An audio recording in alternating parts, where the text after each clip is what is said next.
तो चलिए हम लोग आज चलते हैं क्लास 10 लेसन नंबर 3 वाला है ना, केमिस्ट्री। लेसन नंबर 3 में है धातु और अधातु। तो हम लोग ये वाला लेसन को पढ़ चुके हैं। तो हम लोग आज इसके हम लोग पढ़ेंगे BBA ऑब्जेक्टिव। ठीक है, देखते हैं इसमें कितना ऑब्जेक्टिव है। लगभग 100 से प्लस ही होगा ये वाला। उसके लिए ज़रूरी है जो बिहार बोर्ड मैट्रिक एग्जाम 2025 में देगा। ठीक है, तो ध्यान से लगे रहेंगे। आगे बहुत कम टाइम लेते हुए आगे बढ़ना है। ये देखिए इसमें टॉप लेवल का लाया गया प्रश्न है। ठीक है, आइए देखिए पहला सवाल क्या कह रहा है। देखिए पहला में कह रहा है कि हीरा और ग्रेफाइट में से कौन विद्युत का सुचालक होगा। बताइए, बहुत मजा आएगा ये वाले लेसन में। ठीक है, तो क्या होगा? ग्रेफाइट। ग्रेफाइट जो है वो क्या है? विद्युत का। ग्रेफाइट जो है ना ये अपवाद में है कुछ ही। हाँ, अपवाद में क्या है? विद्युत के सुचालक है। लेकिन यहाँ पे देखिए कह रहा है सुचालक कौन है, तो क्या होगा? ग्रेफाइट। तो इसमें है ग्रेफाइट, इसलिए इसका आंसर सी हो जाएगा। ठीक है, अब आइए इस तरीका से ही देखिए प्रश्न में लोहा का परमाणु संख्या क्या है। मतलब लोहा जो है तत्व से कितना में है, तो 26 हो जाएगा इसका आंसर। बॉक्साइड निम्न में से किस धातु का अयस्क है? बोलिए फटाफट। तो हम बताए थे कि देखिए ये वाला पूछा भी है प्रश्न। ये वाला प्रश्न जो है इसे बहुत बार बिहार बोर्ड में आया है ये वाला प्रश्न। ठीक है, बॉक्साइड जो है अयस्क किसका है? एल्युमिनियम का होगा। इसका आंसर सी वाला हो जाएगा। आप देखिए क्या कह रहा है। कता जास्ता और तनु HCl के अभिक्रिया से निम्न में कौन सा गैस बनाता है? जास्ता और अगर तनु अगर HCl को अगर अभिक्रिया कर कराया जाए तो यहाँ से कौन सा गैस निकलेगा? हाइड्रोजन गैस निकलेगा। देखिए करवा दिया जाए। देखिए एक बार देखिए, जिंक प्लस HCl की बात कर रहा है रिएक्शन, तो जिंक क्लोराइड बन जाएगा, है ना। जिंक क्लोराइड बनेगा और Cl2 होगा। लेकिन क्या निकलेगा? ये किसके रूप में निकलेगा? बैलेंस नहीं है, इसको बैलेंस कर दीजिए। तो यहाँ पे 2 अगर कर देते हैं तो बैलेंस हो जाता है। सब कुछ बढ़िया हो गया बैलेंस। तो यहाँ पे कह रहा है बाबू देखो कौन गैस निकाल रहा है? हाइड्रोजन। तो इसमें कहाँ पे है? ये लगाइए, सी है। साइंस है, समझने वाली मैटर है। आर्ट्स वाला नहीं है, SST नहीं है कि हर रट्टा मार के काम चला देना है। ठीक है, ये देखिए क्या कह रहा है। जब NaOH और जिंक से अभिक्रिया करता है तो कौन सा उत्पाद बनता है? उत्पाद मतलब प्रतिफल की बात कर रहा है। तो इसमें देखिए कौन सी बनेगा? हमको लगता है इसको एक बार रिएक्शन करवा के देखा जाए। ठीक है, बहुत अच्छा रहेगा। हो जाएगा ना? देखिए देखिए कहा क्या रहा, पहले किसको लिया जाए? आ? हाँ, सोडियम हाइड्रोक्साइड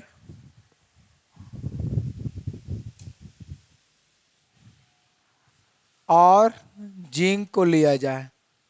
आप करवाइए, देखिए क्या बनेगा। जो यहाँ पर ही देख रहे हैं ना, पूरा देखिए यही वाला बन जाएगा वहाँ पर ही भी, है ना। तो इसका बनेगा Na2। यहाँ जेड है ये वाला। ठीक, Na2 बन जाएगा और ZnO2 बनेगा। और प्लस में उन्हें क्या निकल जाएगा? ई जो है से गैस के रूप में मुक्त हो जाएगा। तो देखिए हम बताए थे, देखो यहाँ पे 2 बात को याद रखना है। अच्छा, तीर को आगे वाला कौन सी कहते हैं? दाएं की बाएं? हम इसे बताए थे कि तीर में 2 भाग होता है, दाएं और बाएं होता है। ठीक है, तो इतना कम से कम हम पता रखिए कि तीर के आगे वाला को हम लोग प्रतिफल बोलते हैं बाबू। क्या बोलते हैं? प्रतिफल, या तो इसको नाम है क्या? उत्पाद। ठीक है, इसको हम लोग इंग्लिश में बोलते हैं प्रोडक्ट।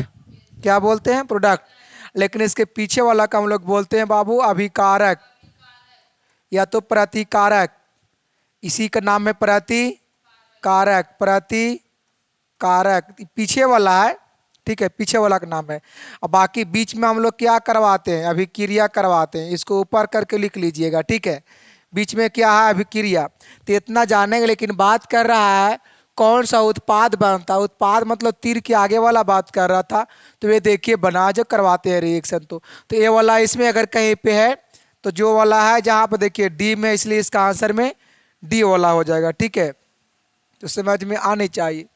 अब देखिए आगे इसमें क्या कह रहा है, कहता है कि लोहा को जिंक से लेपित करने की क्रिया को क्या कहते हैं, बताइए।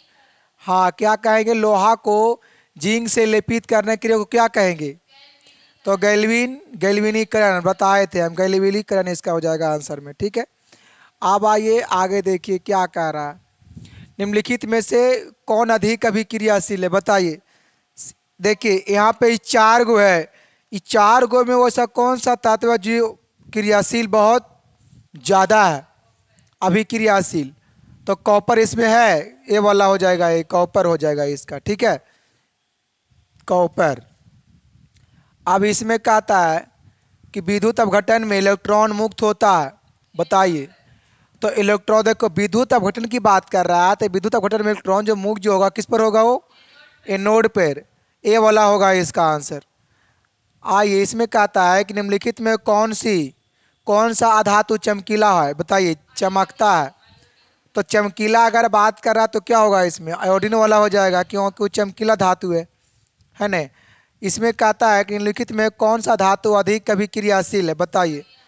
ई 4 गो में देखना है तो अधिक धातु की बात कर रहा है और अधिक क्रियाशील है, तो क्या होगा इसमें, सोडियम।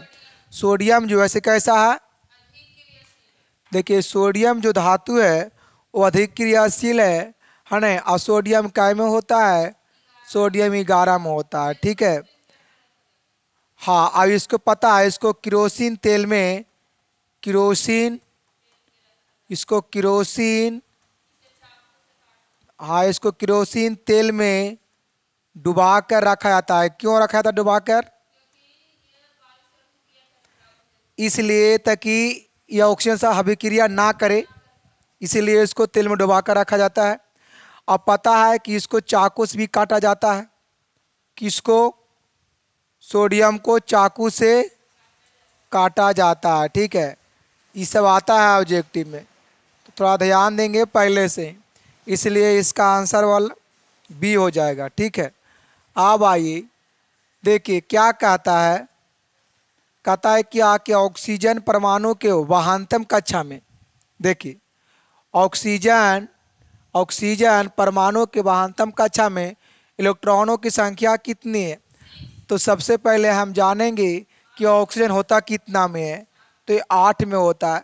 तो आपको हम बहुत बार सिखाए हैं इलेक्ट्रॉनिक विन्यास निकालने के लिए, जब निकालते हैं तो इसका क्या होगा, 2 और 6 होगा। अब देखिए बहानतम की बात कर रहा है कि बहानतम कक्षा में कितना है, तो बहानतम कक्षा में कितना है, तो बहानतम कक्षा में 6 इलेक्ट्रॉन है ना, कितना है, 6 है। तो इसमें कहीं पे 6 है, देखिए बी वाला होगा इसका आंसर।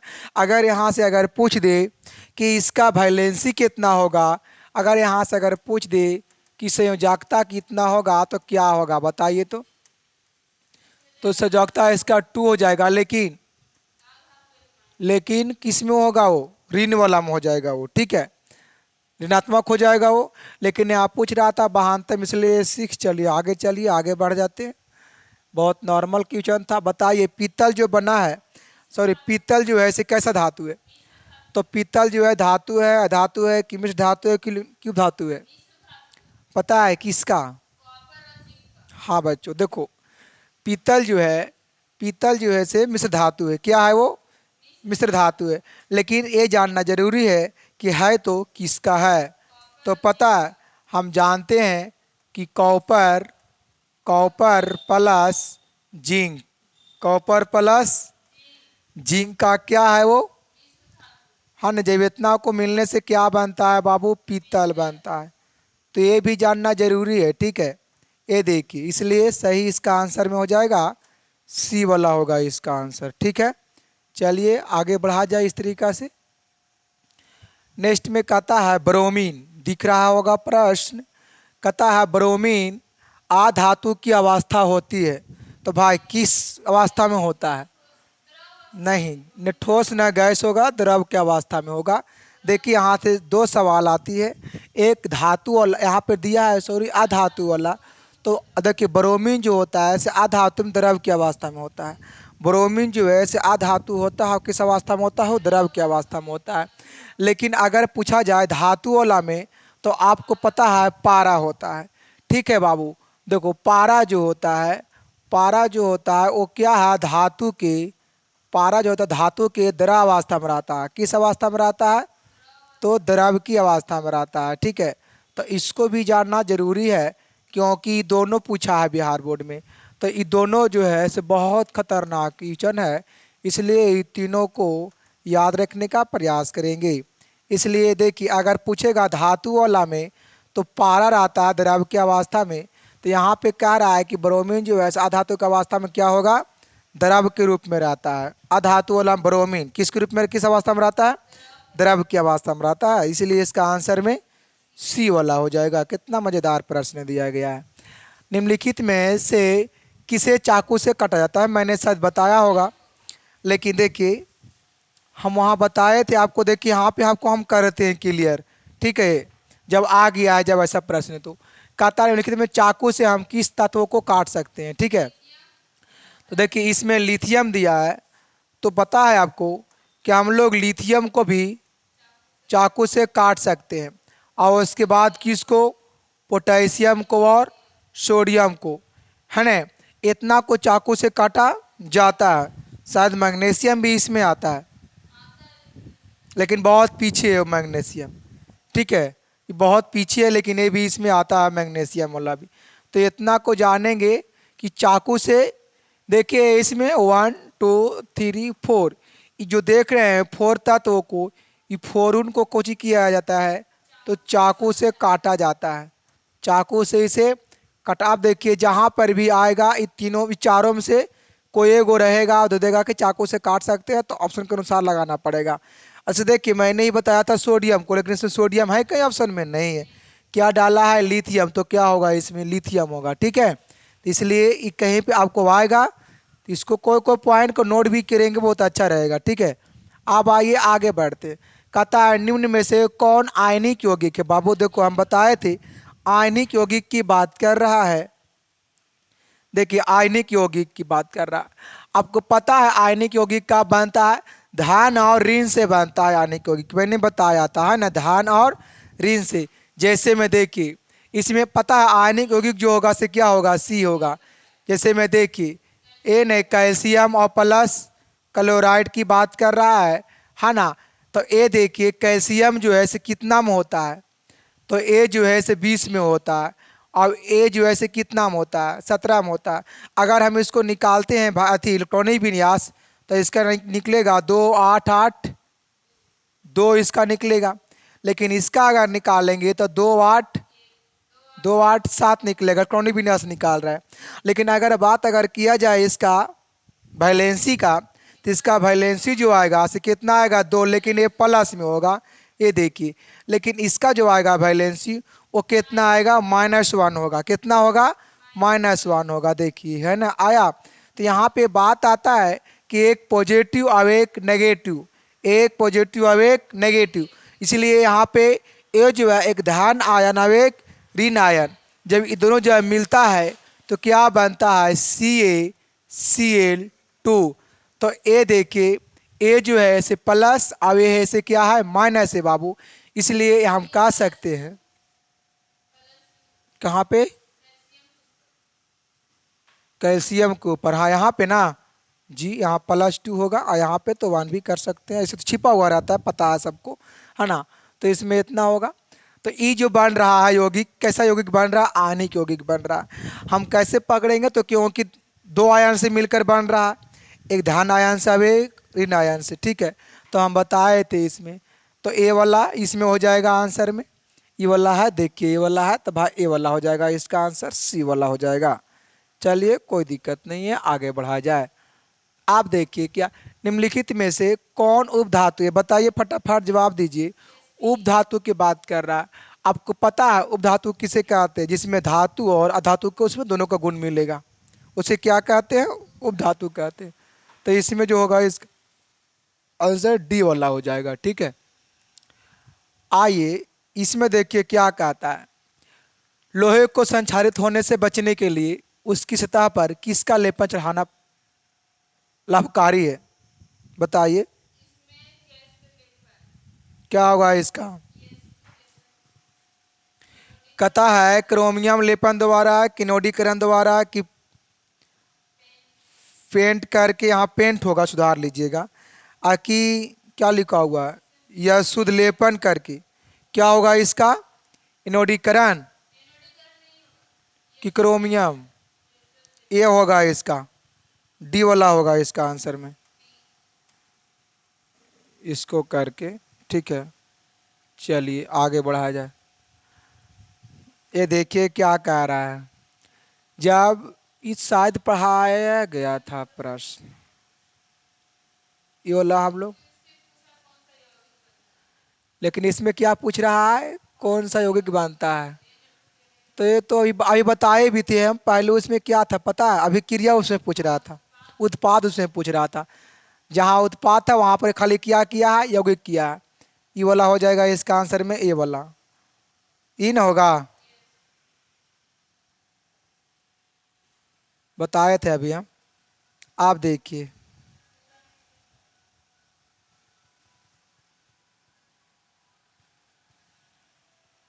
देखिए इसमें क्या कह रहा है। सोडियम क्लोराइड के जलीय विलयन से, सोडियम क्लोराइड को जलीय विलयन से विद्युत धारा प्रवाहित करने पर यह वियोजित होकर सोडियम हाइड्रोक्साइड बनाता है। तो इस प्रक्रिया को हम लोग क्या कहेंगे? क्या कहेंगे? क्लोरो, ए वाला होगा, क्लोरो क्षार अभिक्रिया कहलाएगा। ये वाला सही बात है, क्योंकि यहाँ देखिए सोडियम हाइड्रोक्साइड और धारा इसमें कुछ के प्रभावित किया जा रहा है। तो यहाँ से ये दिमाग लगा के पकड़ सकते हैं।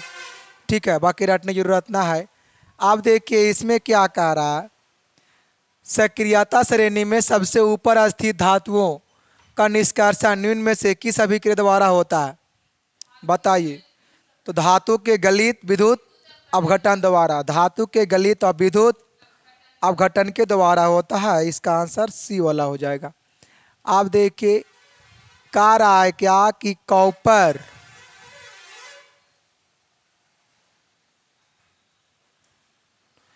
कह रहा है कॉपर वायु में उपस्थित आर्द्रता और कार्बन डाइऑक्साइड से अभिक्रिया करता है, तो जिससे उसकी सतह पर भूरा रंग समाप्त होकर उस पर हरे रंग की परत चढ़ जाती है। तो बताइए यह हरा रंग क्या है?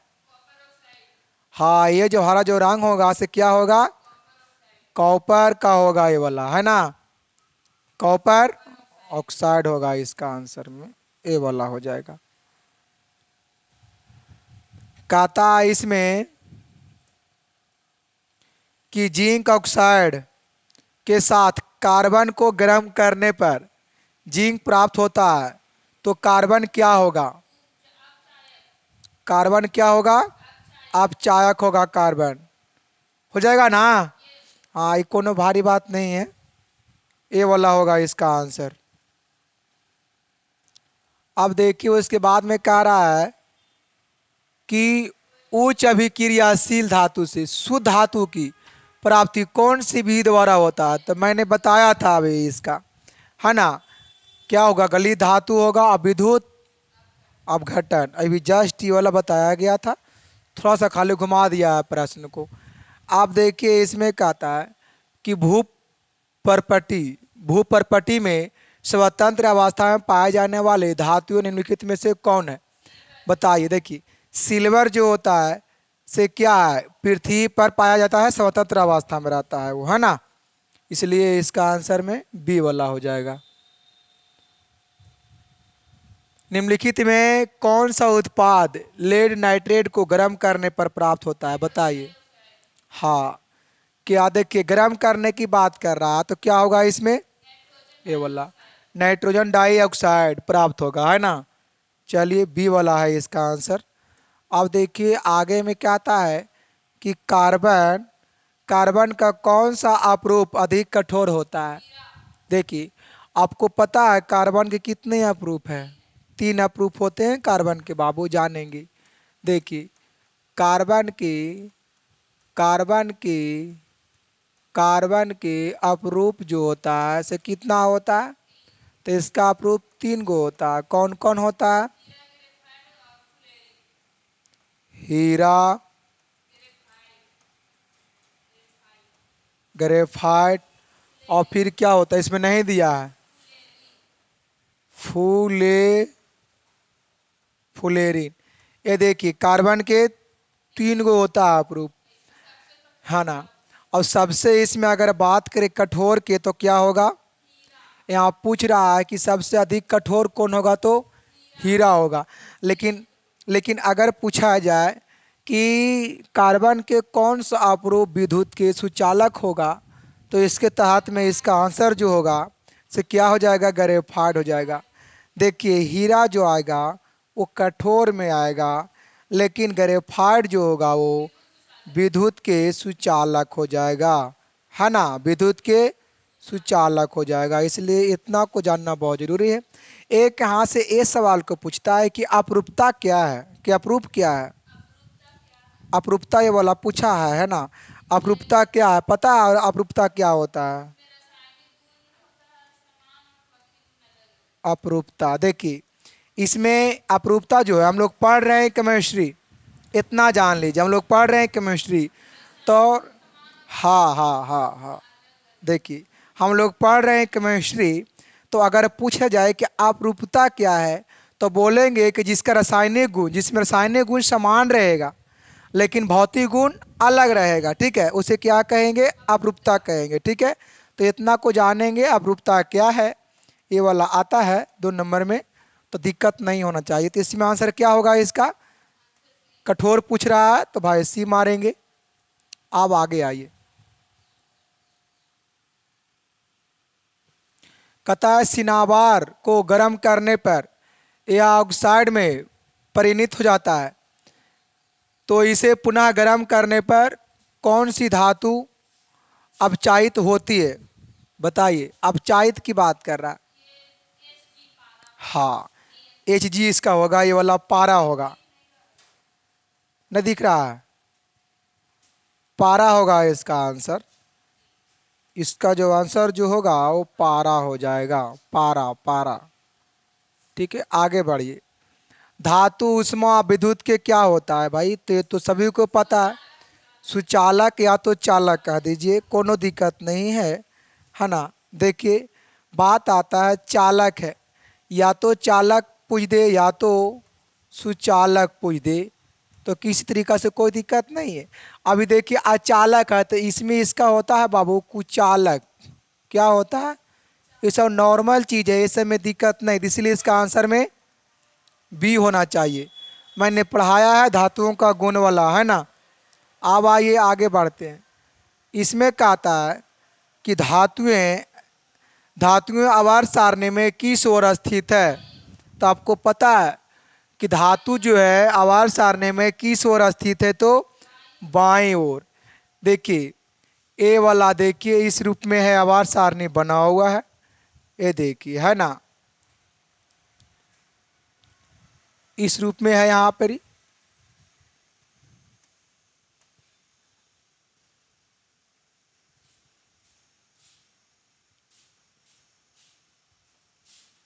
इस रूप में है ना। तो हम कैसे पकड़ेंगे कि दाईं ओर है कि बाईं ओर है?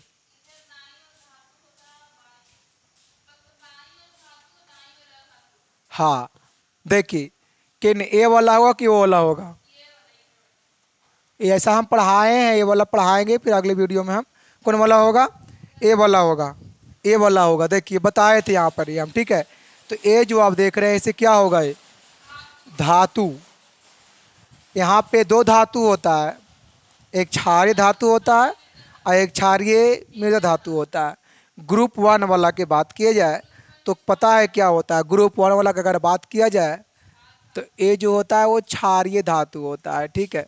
लेकिन अगर ए वाला बात किया जाए तो ये जो होता है से क्षारीय मृदा धातु होता है, ठीक है।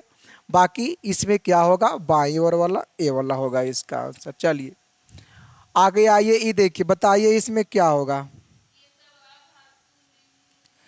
कहता है S I G E S और एस बी तत्व कहे जाते हैं, ये सब कैसा तत्व है?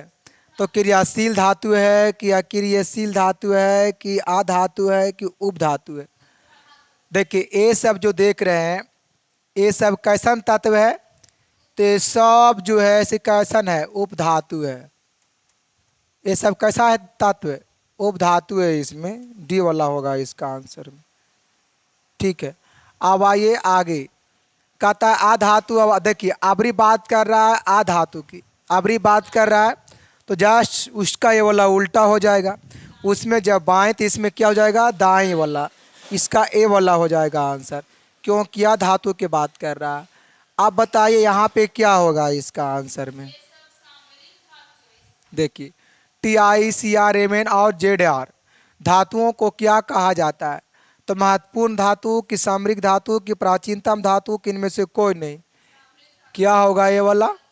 सामरिक वाला में क्या होता है पता है? सामरिक धातु में क्या होता है? देखिए सामरिक धातु में क्या होता है, इसे केमिकल चीज को बनाने में इसका यूज किया जाता है ना। सामरिक धातु वाला में तो वही वाला होता है। इसका उपयोग जो होता है बाबू, इसका उपयोग जो होता है वो पता है रासायनिक पदार्थ में इसका उपयोग किया जाता है। ठीक है, इसका उपयोग जो किया जाता है वो किस में किया जाता है? रासायनिक पदार्थ को, रासायनिक पदार्थ को बनाने में, बनाने में, बनाने में किया जाता है। ठीक है, तो यहाँ तक किसी प्रकार से कोई दिक्कत होना नहीं चाहिए, है ना। सामरिक ये वाला आंसर बी होगा इसका आंसर, सामरिक। अब आइए आगे बढ़ा जाए। देखिए कहता है इसमें कि ऐसे तत्व जो इलेक्ट्रॉन को त्याग करता है, जो इलेक्ट्रॉन को त्याग कर धनात्मक आयन बनाता है तो उसे क्या कहते हैं? देखिए इलेक्ट्रॉन को त्याग करके बनाता कैसन है, धनात्मक, तो इसमें क्या होगा इसका आंसर? धातु वाला हो जाएगा, क्योंकि बनाता है कैसा, धनात्मक वाला। जैसे देखिए बात की सोडियम का, सोडियम क्या होगा? देखिए सोडियम है बाबू, तो सोडियम तो 11 में है, आपको पता है, तो इसका निकालिए 2 8 1। देखिए एक क्या करेगा, इसके पास एक भाई है, तो ये भाई है तो ये एक इलेक्ट्रॉन को क्या करेगा, ही त्याग करेगा। तो आपको पता है त्यागता वही है जो प्लस होता है ना, जो अमीर होता है, त्यागने का काम वही करता है। ठीक है, तो इसलिए हम कह सकते हैं कि सोडियम जो है से एक इलेक्ट्रॉन को कुछ ही करेगा, त्यागेगा। तो क्यों, तो क्यों को जब त्यागेगा तो कुछ हो जाएगा, प्लस, मतलब धनात्मक आयन को वो किसी को दे सकता है, एक और पास सही है, इसलिए धातु है, वो धातु वाला होगा इसका आंसर। और ये नहीं खाली सोडियम होगा, पोटेशियम भी है, आगे आप कर सकते हैं, मैग्नीशियम भी है, एल्युमिनियम भी है, ये सब आपको हो जाएगा। अब देखिए धातु द्वारा त्यागी गई इलेक्ट्रॉन की संख्या, धातु द्वारा त्यागी गई इलेक्ट्रॉन की संख्या को उस धातु तत्व का क्या कहा जाता है? बताइए। हाँ, जिसको त्यागते हैं उसको क्या कहा जाता है? संयोजकता, वैलेंसी वाला होता है ना, क्योंकि हम लोग त्यागते हैं वैलेंसी के ना, हाँ ना, तो इसलिए इसका आंसर में ए वाला हो जाएगा। आप देखिए सोना, सोना का धात्विक चमक कैसा है? तो पीतवर्ण होगा इसका आंसर में, कैसा होगा? पीतवर्ण, सी वाला होगा इसका आंसर। चांदी के बर्तन या गहने को वायु में खुला छोड़ने पर उनके सतह पर काले धब्बे पड़ जाते हैं, जो क्या होता है? बताइए तो। देखिए चांदी के बर्तन, आपको तो पता है, हम बताए थे। देखिए चांदी के बर्तन पे अगर जब परत जब बैठेगा वो कैसा बैठेगा? काला बैठेगा, एक तरीका से जंग लग जाना है, लगेगा, तो उससे परत कैसे बैठेगा? काला। लेकिन अगर रहेगा तांबा बाबू, तो तांबा पर पता है कैसा बैठेगा? हरा। ठीक है, लेकिन अगर बात किया जाए लोहा का, तो लोहा पे कैसा, लाल भूरा, लाल भूरा वाला। और अब रिलेट हो रहा है। आए शुरू से। चलिए देखिए, हम लोग पढ़ रहे थे, इसका आंसर पता है क्या हो जाएगा? इसका होगा सिल्वर सल्फाइड होगा इसका आंसर, ठीक है। बी वाला होगा, इसमें बताए थे। आप देखिए, इसमें देखिए क्या कह रहा है। इसमें कह रहा है धातु से अधातु, यहाँ होगा धातु से अधातु में इलेक्ट्रॉन की स्थानांतरण से बने यौगिक क्या कहते हैं, बताइए। हाँ हाँ, क्योंकि धातु और अधातु मिलकर के बन रहा है तो क्या कहलाएगा? आयनिक इसमें है। देखिए आयनिक यौगिक के वाला कहलाएगा, हम बताए थे अभी। आयनिक यौगिक जो धान और ऋण को मिलने से बनता है ना यौगिक, उसी को बोलते हैं आयनिक यौगिक। तो धातु धातु है। बताइए कौन इसमें अधातु होगा? हाइड्रोजन जो है से क्या, देखिए बहुत लोग इसमें डाउट रहता है कि हाइड्रोजन जो है से क्या होगा, तो वो क्या होगा? अधातु वाला होगा, ठीक है, याद रखिए। देखिए उसको लगता है कि सर इस साइड में जो है तो लगता है कि धातु होगा, लेकिन देखिए हाइड्रोजन जो है सो वहाँ पे उसको रहना नहीं चाहिए। कहाँ है पता है हाइड्रोजन? हाँ फर्स्ट में ही है वो।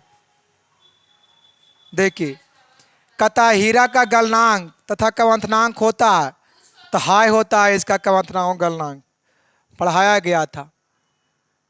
अम्लीय CuSO4 का विद्युत विच्छेदन कराने पर शुद्ध तांबा जमा होता है, पता है कहाँ पे? कैथोड पर। शुद्ध जो होता है जमा कैथोड पर होता है। अब देखिए अम्लीय कॉपर सल्फेट के विलयन का विद्युत विच्छेदन कराने पर कॉपर सल्फेट का विलयन, बताइए क्या होगा? विद्युत का अपघट होगा, विद्युत का अपघट बी वाला होगा इसमें। अम्लीय कॉपर सल्फेट विद्युत धारा प्रवाहित करने पर अविलेय अशुद्धियाँ एनोड तली पर विक्षेपित होता है, जिसे क्या कहा जाता है, बताइए। देखिए अशुद्धि पदार्थ की बात कर रहा है, अशुद्धि एनोड पर तली पर विक्षेपित जिसको किया तो क्या होगा इसका? एनोड पंख। हाँ क्या होगा? एनोड पंख होगा, इसका आंसर में सी वाला हो जाएगा। निर्जल कैल्शियम क्लोराइड को क्या कहा जाता है, बताइए। शुष्क कर्मक, पढ़ाया गया था। आप देखिए उसके आगे, सिल्वर को वायु में छोड़ देने पर यह किस तत्व से अभिक्रिया करती है, बताइए। अगर हम सिल्वर को अगर छोड़ देंगे हवा में तो किस तत्व से अभिक्रिया करेगा जिससे वो उसकी सतह पर काली परत चढ़ जाएगा? तो किससे करेगा पता है? सिल्वर सल्फर से, सल्फर से, सी होगा इसका आंसर में। लंबे समय तक लोहे की काठी को आर्द्र वायु में छोड़ देने, लोहा के काठी को देख रहे हैं, उसको बहुत लंबा समय तक हवा में क्या कर दीजिए? छोड़ दीजिए। हवा में क्या कर दीजिए? जब उसको छोड़ देते हैं तो उसकी सतह पर किस रंग का परत जम जाता है, बताइए क्या होगा इसका आंसर? हाँ क्या होगा इसका? भूरे रंग का। इसमें देखिए कभी देखे होंगे काठी वगैरह कहीं घर मकान में रहता है ना, ठोका हुआ, तो देखेंगे माने कि सालों भर से 2 साल से है, साल दो, हाँ लोहा के समान हो, तो उसके बहुत लंबा समय तक छोड़ दीजिए खुली हवा में, तो उस पर जो परत चढ़ेगा कैसे चढ़ेगा? भूरा रंग का चढ़ जाएगा परत, ठीक है। अगर लोहे में 0.05% कार्बन मिला दिया जाए तो वह कैसा हो जाएगा, बताइए। अगर हाँ क्या होगा इसका? देखिए अगर लोहा में 0. देखिए ज़्यादा में नहीं मिला रहा है, थोड़ा सा ही मिला रहा है, ठीक है। देखिए 0.05% अगर कार्बन अगर मिला दिया जाए तो क्या होगा? देखिए अगर लोहा में अगर इतना परसेंट अगर कार्बन अगर मिला दिया जाए तो लोहा क्या हो जाएगा? कठोर हो जाएगा। इसमें लिखा है मुलायम हो जाएगा कि प्रबलता कठोर हो जाएगा, कि कोई असर नहीं पड़ता है, कि नोट, ठीक है। देखिए कुछ बच्चे बोल रहे हैं कठोर होगा, मिला हुआ है, ठीक है। चलिए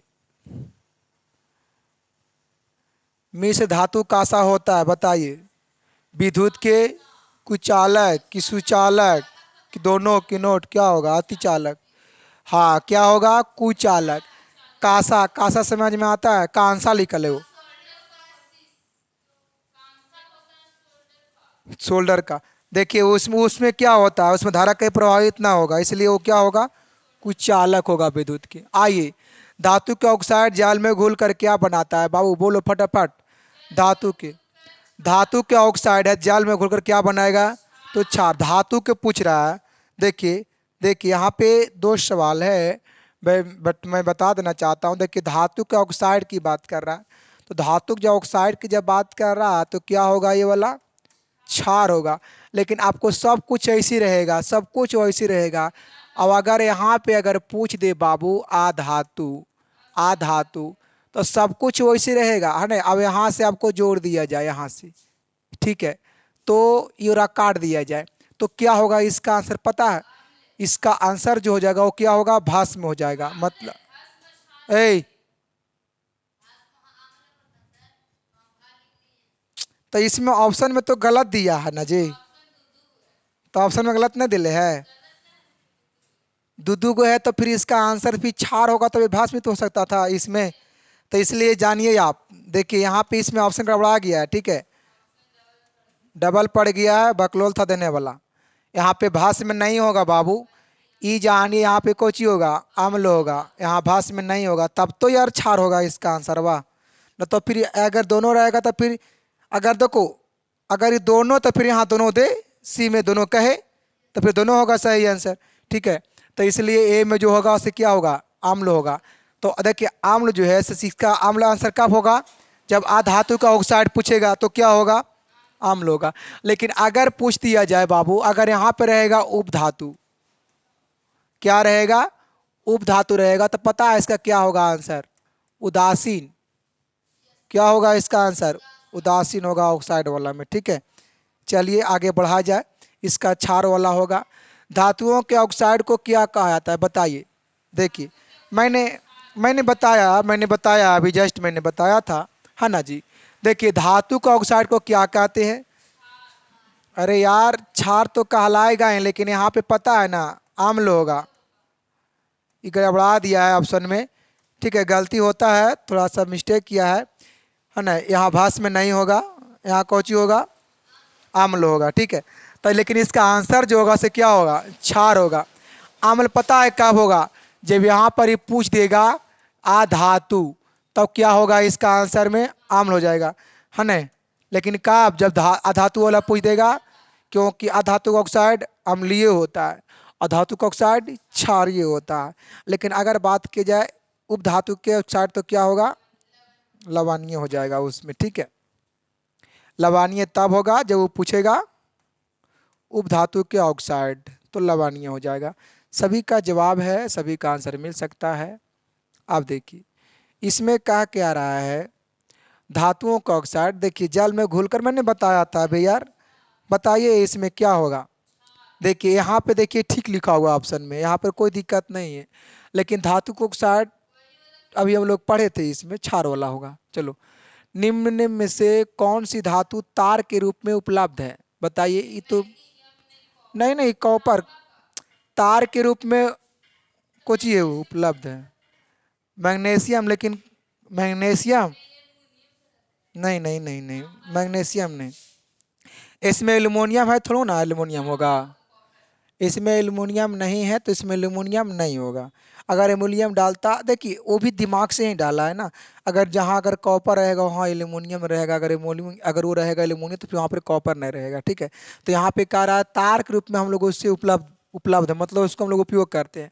तो हम लोग देखे होंगे घरों में इसका हम लोग तांबा का उपयोग करते हैं, कॉपर का उपयोग करते हैं, इसलिए कॉपर होगा इसका सही आंसर, ठीक है, ए वाला हो जाएगा। अब देखिए कौन धातु है जिसका दहन चमकदार सफेद ज्वाला के साथ संपन्न होता है, तो मैग्नीशियम। देखिए हाँ, ए वाला बात सही लिखा है कि दहन चमकदार सफेद ज्वाला के साथ संपन्न होता है, वो है मैग्नीशियम, ठीक है। अब देखिए निम्न में से कौन सी धातु है जो उच्च ताप पर भी ऑक्सीजन की अभिक्रिया नहीं करता है ना, उच्च ताप पर भी वो कभी नहीं करेगा अभिक्रिया ऑक्सीजन से, तो क्या होगा इसका आंसर, सोना। ए यू सी वाला होगा इसका आंसर। कहता है सोडियम और पोटेशियम धातु को तेजी से अभिक्रिया करता है, बताइए कब? ठंडा जल के साथ। सोडियम और पोटेशियम जो है से ठंडा जल के साथ बहुत कस के करता है अभिक्रिया, बहुत कस के करता है। कौन कौन तत्व है? तो पोटेशियम और सोडियम, तो सोडियम और पोटेशियम, ठीक है। इसलिए इसका आंसर में बी वाला हो जाएगा। अब कहता है निम्न में से कौन सी धातु जल में डालने पर तैरने लगता है, बताइए। जाल में जैसे डालेंगे उसको तैरेगा वो, ठीक है। तो क्या होगा इसका आंसर? सभी पोटेशियम, मैग्नीशियम, कैल्शियम। ये सब एक ऐसे तत्व है, ये सब एक ऐसे धातु है जो कि जाल में डालने पर डूबेगा नहीं, ये क्या होगा? तैरना चालू होगा, ठीक है, ये तैरेगा सभी। इसलिए इसका आंसर में सभी हो जाएगा। आप देखिए बात करता है नेक्स्ट, कहता है अगर किसी मिश्र धातु में एक धातु पारद है तो इसे क्या कहते हैं? हाँ, क्या कहते हैं? इसमें हो जाएगा अमालगम। चलिए सी वाला। लोहे निम्न में से किस धातु को उसके लवणों से विस्थापित कर सकता है, बताइए। लोहा निम्न में से किस धातु को उसके लवणों से विस्थापित कर देगा? तो कॉपर वाला हो जाएगा, तांबा को। सल्फर के अयस्क का क्या नाम है, बताइए। हाँ, देखिए सल्फर का जो अयस्क है, इसका जो अयस्क है इसे क्या होगा? सल्फाइड वाला हो जाएगा इसका अयस्क, ठीक है। आइए, बताया गया था जिंक वाला, सोडियम का भी सारा बताया गया है। ये देखिए इस्पात में कितना परसेंट कार्बन है, बताइए। इस्पात में कार्बन जो है इसे कितना परसेंट कार्बन है इस्पात में? तो 2%। ये वाला कहाँ है? 2% होगा इसका आंसर में। निम्नलिखित में से कॉपर अयस्क कौन है, बताइए। कॉपर का अयस्क कौन वाला इसमें होगा? हाँ, देखिए तांबा का पूछ रहा है बाबू, तांबा का अयस्क इसमें से कौन वाला होगा? तो क्यूप्राइड, ठीक है। ये सब पूछा गया प्रश्न है। कहता है निम्न में से कौन अधातु विद्युत का सुचालक है, बताइए। मैंने पढ़ाया था अभी। तो ग्रेफाइट जो है से क्या विद्युत का सुचालक है, जबकि ग्रेफाइट जो है से अपवाद में सुचालक है। ग्रेफाइट जो है सो क्या है? अपवाद में सुचालक है, ठीक है। अब आइए आगे की ओर बढ़ते हैं। इसमें कहता है कि ग्रेफाइट कार्बन का एक अपरूप है जो मुलायम है, कठोर है, द्रव है कि गैस है? तो क्या है? मुलायम है। बताए थे कार्बन के एक अपरूप है ये वाला, ठीक है।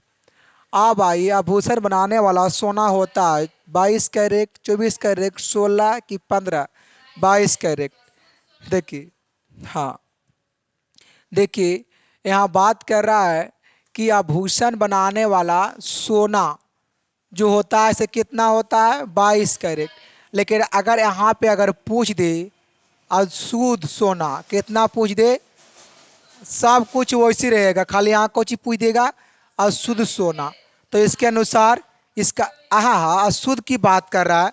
यहाँ देखिए सोना लिखा हुआ, इसका कहने का मतलब ये शुद्ध सोना है बाबू, ये कुछ सोना।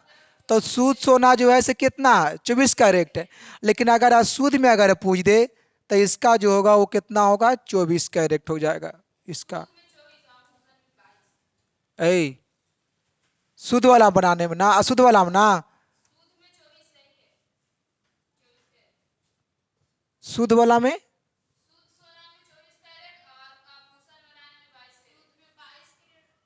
हाँ जी, आभूषण बनाने में 22 ही तो सही है। लेकिन अगर शुद्ध सोना में अगर बात की तो कितना होगा? अशुद्ध यहाँ नहीं होगा, अशुद्ध वाला में तो 22 हो जाएगा। लेकिन अगर शुद्ध की बात की तो क्या होगा? 24 हो जाएगा इसका आंसर में, ठीक है, याद रखेंगे। आइए नेक्स्ट। निम्न में से किस धातु को केरोसिन तेल में, मैंने बताया था इसका, ठीक है। केरोसिन तेल में डुबा कर रखा था, किसको, बताइए। ठीक है, जानते हैं तो आप जरूर बताइएगा, ठीक है, बताया गया है ऐसे मैटर को। निम्न में से कौन अधातु पानी में डुबा कर रखा जाता है, बताइए। पानी में डुबा कर रखा जाता है। तो पानी में हम लोग डुबा कर रखते हैं किसको? श्वेत फास्फोरस को, ठीक है। ये क्या लिखा है जी? तमने और तामने यहाँ लेकिन नहीं होगा, तामने ये तो फिक्स है। यहाँ जो होगा वो होगा तांबा, ठीक है। तांबा और टीन के मिश्र धातु को क्या कहते हैं, बताइए। तो कांसा। देखिए कांसा जो होता है बाबू, ये पता है तांबा और तांबा और टीन का बना होता है, ये दोनों का मिलने से यही वाला बनता है। ठीक है, इसीलिए इसका आंसर में बी वाला हो जाएगा। अब कहता है सोडियम का एक अयस्क चिली साल्ट पीटर निम्न में से कहाँ पाया जाता है, बताइए तो ये वाला कहाँ, दक्षिण अमेरिका में, ये का आंसर बी वाला हो जाएगा। लेड उष्मा का क्या है बताइए, फटाफट जवाब दीजिए। लेड जो है, लेड लेड लेड की बात कर रहा है। ठीक है, तो लेड की जब बात कर रहा है तो उष्मा का क्या होगा, वो कुचालक, अचालक मतलब कुचालक होगा वो। ठीक है, उसमें धारा प्रभावित नहीं होगा। कहता है HNO3 किस प्रकार का अम्ल है, बताइए। दुर्बल होगा, देखिए यहाँ पे ऐसी पकड़ लीजिएगा, दुर्बल है कि प्रबल है, ऑक्सीकारक है कि प्रबल अवकारक है कि दुर्बल अवकारक है, क्या होगा इसका आंसर में, प्रबल वाला हो जाएगा। ऑक्सीकारक होगा, प्रबल अवसी यहाँ लिखा, सुधार लीजिएगा, ऑक्सीकारक होगा। ठीक है, अब कह रहा एक्वा रेजिया किन दो अम्ल का ताजा, देखिए कहता एक्वा रेजिया जो होता है से किन दो अम्ल को ताजा मिश्रण है, बताइए तो। हाँ देखिए क्या होगा इसका, ए वाला होगा। देखिए CONC है ना, और फिर क्या HC, ये ऐसा है लेकिन लिखा हो, लेकिन मैंने इसका क्या होगा आंसर है पता है, देखिए ए वाला है, ए वाला, इसमें दोनों ए वाला है। ठीक है, इसलिए इसका आंसर में ए वाला हो जाएगा। पकड़ रहेंगे इसको HCl को और HNO3 को। ठीक है, आप देखिए कहता है कि खाद्य पदार्थ के डिब्बों पर जिंक के बजाय टीन का लेप होता है। देखिए खाद्य पदार्थ के डिब्बों पर जिंक के बजाय टीन का लेप होता है, तो होता है क्योंकि क्योंकि टीन की अपेक्षा जिंक महंगी होती है, कि टीन की अपेक्षा जिंक का गलनांक अधिक होता है, कि टीन की अपेक्षा जिंक अधिक अभिक्रियाशील है, कि टीन की अपेक्षा जिंक कम अभिक्रियाशील है, बताइए। इसका आंसर जो होगा वो होगा टीन की अपेक्षा जिंक जो है बहुत अधिक क्रियाशील है ना, इसलिए इसका आंसर में सी वाला हो जाएगा। MgCl2 मैग्नीशियम क्लोराइड यौगिक का गलनांक क्या है, बताइए कितना पर है, कितना से गलनांक होगा, 981 केल्विन। चलिए, सीसा और टीन के मिश्र धातु को क्या कहते हैं, बताइए, सोल्डर। ठीक है, बताया गया है। देखिए मैंने अभी तक क्या को बताया है, 3 4 हो गया, ध्यान दो, क्या हो गया है, 3 4। देखिए क्या क्या 3 4 हो गया है। अगर शीशा व अगर टीन के अगर पूछे तो क्या होगा इसका, सोल्डर होगा। अभी हम एक और बता रहे थे कांसा का, कांसा का भी बताए थे क्या हम, इसमें ही बताए थे हम बाबू, तांबा और टीन का। ठीक है, देखिए एक होता है पीतल का बाबू, तो पीतल जो बनता है, पीतल जो है वो देखिए किसका किसका मिश्र धातु है, तो ये जो होता है वो तांबा और जिंक के मिश्र धातु है ना।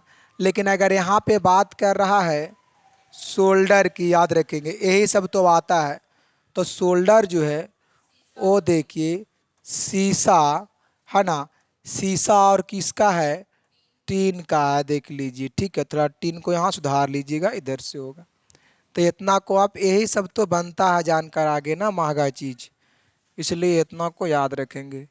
अब आइए आगे बढ़िए, इसमें देखिए क्या कहता है, घर में लगी बिजली के तार पर किन चीज की परत चढ़ी रहती है, बताइए। हाँ देखिए होंगे घर में जो लगाते, जो हम लोग तार हैं बिजली के तार, उस पर किन चीज का परत चढ़ा हुआ रहता है, तो क्या होगा इसका, पॉलीविनाइल क्लोराइड, पॉलीविनाइल क्लोराइड, इसका आंसर जो होगा वो सी वाला हो जाएगा। ठीक है, आप देखिए सिनेबार निम्न में से किसका अयस्क है, बताइए।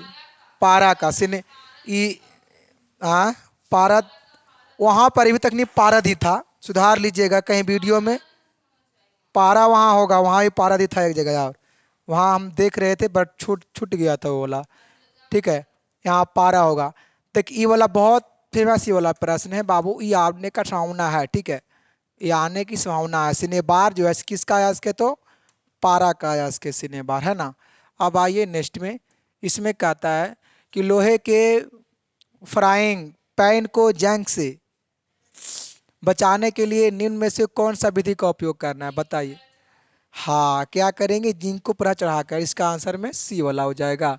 जस्ता का अयस्क किसका बताइए तो, जिंक के ब्लेड।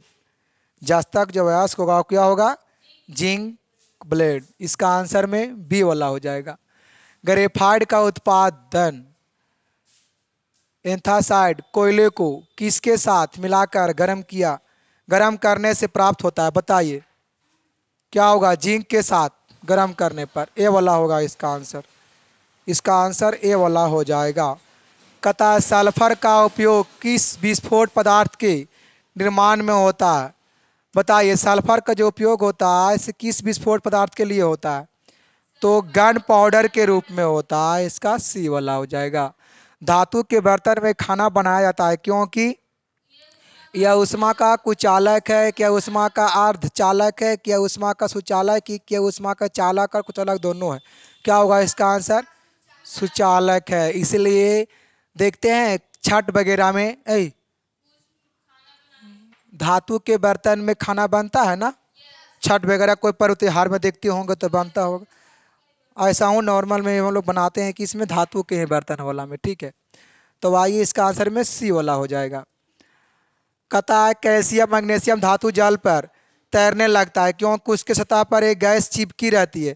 वह निम्न में से कौन गैस रहता है, हाइड्रोजन गैस। ए वाला रहता है। कौन सी धातु जल के साथ अभिक्रिया करती है, फटाफट जवाब दीजिए। इसका पोटेशियम जो होगा, ठीक है। आप कहता है इसमें कि सिल्वर और गोल्ड धातु परिष्करण निम्न में से किस विधि द्वारा किया जा सकता है बताइए।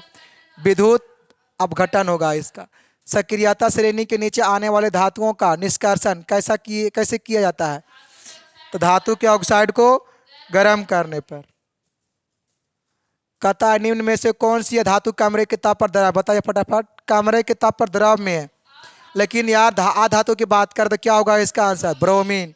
लेकिन धातु की अगर बात किया जाए तो पारा होगा इसका आंसर। पारा के कारण नाम कौन सी है, मरकरी।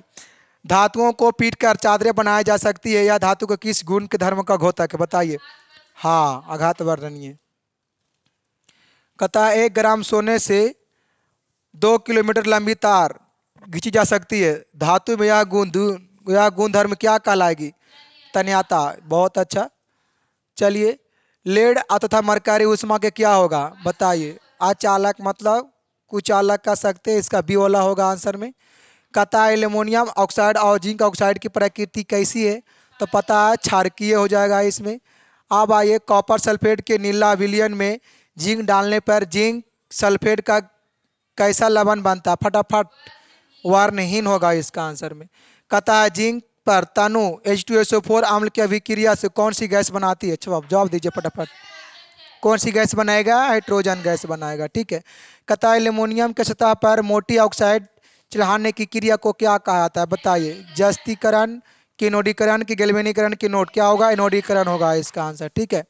अब इसमें कहता है कि धातुएं जल से अभिक्रिया कर कौन सी गैस बनाती है, तो हाइड्रोजन गैस बनाती है। कहता है ब्रोमीन को नोबल गैस जैसे इलेक्ट्रॉनिक विन्यास प्राप्त करने के लिए कितने इलेक्ट्रॉन की जरूरत होती है, तो 1 इलेक्ट्रॉन की जरूरत होती है। कहता है क्या कि निम्न में से कौन सी 2 इलेक्ट्रॉन खोकर अस्थायी इलेक्ट्रॉन विन्यास प्राप्त करता है बताइए। क्या होगा इसका, मैग्नीशियम वाला। 2 गो की बात कर रहा है तो क्या होगा, मैग्नीशियम हो जाएगा इसमें, है ना। NaCl बताइए क्या है, एक परमाणु या विपरीत अणु का समुच्चय, क्या है, ऐसा संयोजक बंधन है, क्या होगा इसका, यह विपरीत अणु का समूह है। कहता है निम्न में से कौन सा युगल विस्थापन अभिक्रिया प्रदर्शित करता है बताइए। क्या होगा इसका आंसर, हाँ, सिल्वर नाइट्रेट विलयन एवं कॉपर धातु होगा। इसका आंसर डी वाला हो जाएगा। कहता है ठोस अवस्था में विद्युत से यौगिक विद्युत का चालन करते हैं, विद्युत का चालन करते ही है ना, हाँ, ए वाला होगा इसका आंसर। कहता है स्कूल की घंटी धातु की बनी होती है क्योंकि यह सोनेरस चालक तन अगाधवर्त, क्या होगा, सोनेरस। देखे होंगे स्कूल में घंटी बजता है, बेल लगता है, तो वो किससे बना होता है, सोनेरस, ठीक है। कहता है शुद्ध रूप में धातु की सतह चमकदार है, यह धातु के किस गुणधर्म को प्रदर्शित करता है, जवाब दीजिए। हाँ, क्या होगा, क्योंकि धातु की सतह पर चमकदार, धातु की चमक होगा इसमें, है कि नहीं। कहता है सल्फर के दहन से बने उत्पाद के विलयन की जांच लिटमस पेपर से करने पर पता चलता है कि यह क्षारीय है, अम्लीय है, उदासीन है कि क्षारीय अम्लीय दोनों है। क्या होगा इसमें? अम्लीय है, पता ये चलता है। फिर कहता है इसमें कि निम्न में से कौन सा उपधातु है। उपधातु की अगर बात कर रहा है तो जिंक। जिंक क्या होगा?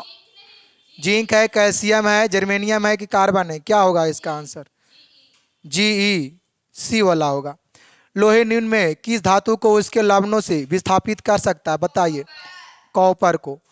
कहता है 106 में कहता है यार, नीचे दिए गए अभिक्रिया में कौन सा अपचायक है? बताइए। देखिए, मैंगनीज। मैंगनीज ऑक्साइड कहाँ है? ए वाला होगा इसका। ये तो कई बार बताया गया है अपचायक वाला, इसलिए इसका आंसर में, अरे यार मैंगनीज की बात कर रहा है। मैंगनीज होगा कि मैंगनीज ऑक्साइड होगा? मैंगनीज नहीं होगा, ए वाला होगा, सॉरी, ए वाला होगा यार इसका आंसर। कहता लोहे पर भाप की अभिक्रिया से कौन सी गैस उत्पन्न होती है? बताइए। लोहे पर भाप की अभिक्रिया से कौन सी गैस होगा उत्पन्न? तो हाइड्रोजन गैस होगा उत्पन्न। कहता है कि लोहा अभिक्रिया करता है ठंडे जल के साथ, भाप के साथ कि गर्म जल के साथ कि सभी के साथ? भाप के साथ। ठंडा जल से तो कभी करेगा नहीं, जब तक उसको भाप नहीं पड़ेगा तब तक वो गर्म होगा ही नहीं, जब तक वो अभिक्रिया करेगा नहीं, इसलिए भाप के साथ होगा। ठीक है। कहता है मैग्नीशियम के दहन से जो उत्पादन बनते हैं वह क्षारीय, अम्लीय, उदासीन कि सभी सही होगा? क्या होगा वो? क्षारीय होगा वो। कहता है क्या कॉपर वायु में उपस्थित आर्द्र कार्बन डाइऑक्साइड के साथ अभिक्रिया करता है जिससे उसकी सतह के भूरे रंग का चमक समाप्त होकर हरे रंग की परत चढ़ जाती है, तो यह हरा रंग क्या है? Copper oxide. शायद ये वाला प्रश्न आया था। कहता है क्या कि जिंक पर तनु H2SO4 अभिक्रिया में कौन सी गैस बनाती है? ये वाला पढ़ाया गया, हाइड्रोजन गैस बनाती है। ये सब प्रश्न आया हुआ है। निम्नलिखित में से किस विलयन का उपयोग दीवारों की सफेदी करने के लिए किया था? फटाफट जवाब दीजिए इसका। Calcium hydroxide. कहता है कि टाइटेनियम, क्रोमियम, मैंगनीज और जिरकोनियम धातु को क्या कहा जाता है? बताइए क्या होगा इसका आंसर? ये पढ़ाया गया था, बट उस समय उसमें संकेत वाला था, इसमें उसका तत्व का नाम वाला डाल दिया है। ठीक है। कहता है कि धातु द्वारा त्यागे गए इलेक्ट्रॉन की संख्या उसे उस धातु का तत्व का क्या कहा जाता है? सो जागता है, मैंने बताया था ये वाला, पीछे वाला है, आगे आ रहा है प्रश्न को। ठीक है। निम्न में से किस धातु का गलनांक सबसे कम होता है? बताइए। सोडियम गलनांक सबसे कम होता है। विद्युत के संयोजक यौगिक के गलित अवस्था में विद्युत का चालन करता है क्योंकि वह क्या होगा? आयनों के बीच ताप का कारण। ये वाला होगा इसका आंसर। ठीक है। नेक्स्ट में कहता है विद्युत संयोजक यौगिक कार्बन डाइऑक्साइड में घुलनशील होता है। आप घुलनशील होता है, क्या होता है इसका आंसर? घुलनशील नहीं होता है। कहता है इसमें सक्रिय श्रेणी के मध्य में स्थित धातुओं का निष्कर्षण किया जा सकता है धातु को ऑक्साइड में बदलकर, कि धातु को ऑक्साइड में बदलकर कार्बन द्वारा आप चयन करने पर, कि धातु को ऑक्साइड को एल्यूमिनियम द्वारा? क्या होगा इसका आंसर? हाँ, धातु के ऑक्साइड को बदलकर कार्बन द्वारा अपचयन करने पर। कहता है सल्फर के अयस्क के नाम क्या हो सकता है? बताइए। सल्फाइड है ना। प्रश्न खत्म हो चुका है। आपको मिलेंगे हम नेक्स्ट वीडियो में, तो इस वीडियो को आप शेयर करें और ऐसे पूरा देखने का प्रयास करें ताकि आपका पूरा धातु वाला ऑब्जेक्टिव क्लियर हो जाए। ठीक है। आपको मिलेंगे नेक्स्ट क्लास में।